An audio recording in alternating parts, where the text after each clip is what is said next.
When young train operator Dennis saw a pack of wolves standing on the tracks in front of his speeding train, he thought they would scatter at the last moment.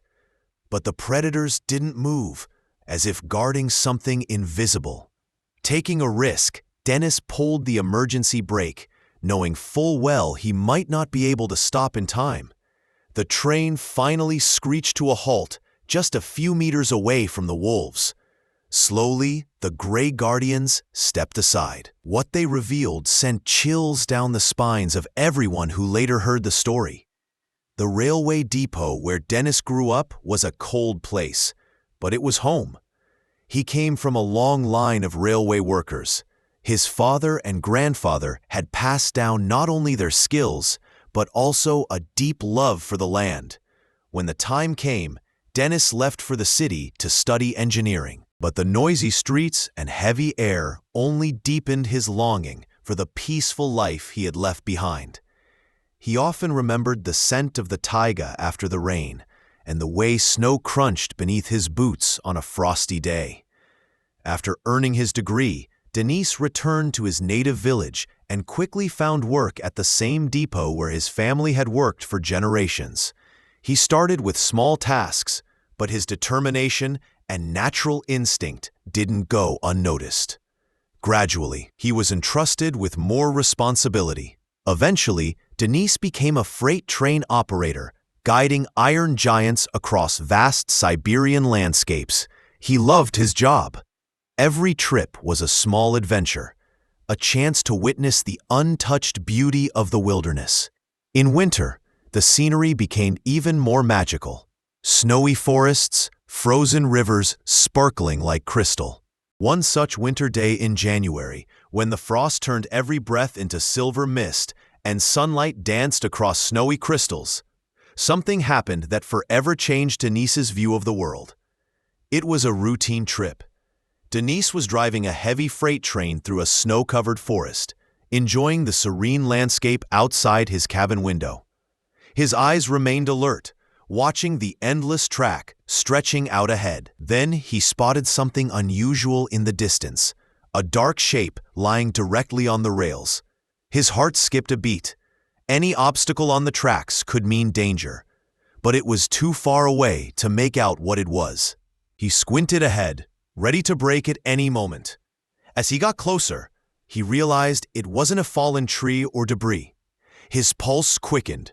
There were animals on the tracks, and they weren't moving. As the train approached, Denis could clearly see them. It was a pack of wolves. Gray-white silhouettes stood still against the snowy backdrop, alert and unmoving, as if waiting or protecting something. It was highly unusual for such cautious predators, and Dennis couldn't believe his eyes. Following protocol, he immediately sounded the horn. A powerful blast echoed through the taiga, bouncing off the trees. Normally, that sound would send any wild animal fleeing in panic. But to his astonishment, the wolves didn't move. They stood their ground, forming a living barricade across the tracks. Dennis had only seconds to make a decision. His survival instinct told him to keep going. His train was too heavy to stop over a short distance, and wild animals usually leap out of the way at the last moment. But something about the wolves' strange behavior made him hesitate. After a few agonizing moments of indecision, he made his choice. The train's wheels screamed against the rails, tearing through the silence of the forest with a metallic screech. The massive engine began to slow, but not fast enough. Denis shut his eyes, bracing for the inevitable collision. Each second felt like an eternity.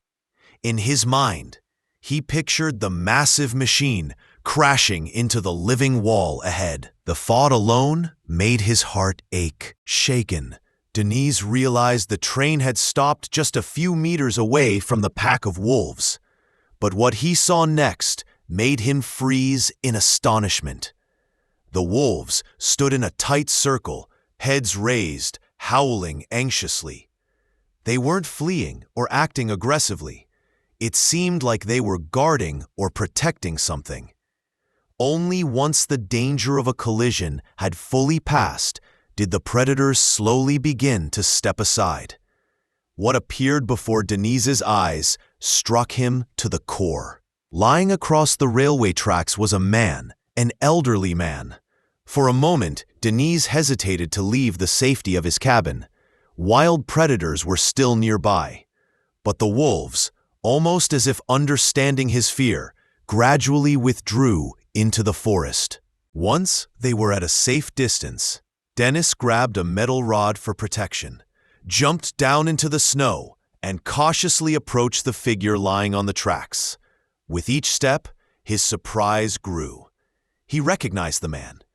It was Stepan Mikhailovich, a local forest ranger well into his 70s.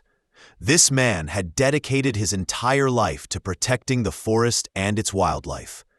Denis had known him since childhood. As Denis came closer, he saw something even more shocking. Stepan's hands were handcuffed to the rails. The cold metal dug cruelly into his skin. From Stepan Mikhailovich, Denis learned the chilling truth. It turned out that local poachers, long holding a grudge against the principled ranger, had decided to exact a cruel revenge. For years, Stepan had protected animals from traps and bullets, tracked violators, and reported them to authorities. Many wolves in these forests were still alive thanks to his tireless efforts. The poachers had threatened him many times, but he never believed they would go so far. They ambushed him during one of his rounds, knocked him unconscious, and when he came to, he found himself chained to the tracks, awaiting an oncoming train. Stepan recounted how, upon hearing the train's horn, he had resigned himself to his fate. But then, something incredible happened. A pack of wolves emerged from the forest, those proud, cautious predators he had protected for so many years.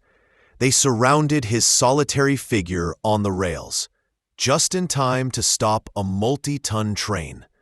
Now, every time Denis passes through that part of the forest, he slows the train down and watches the trees a little more carefully.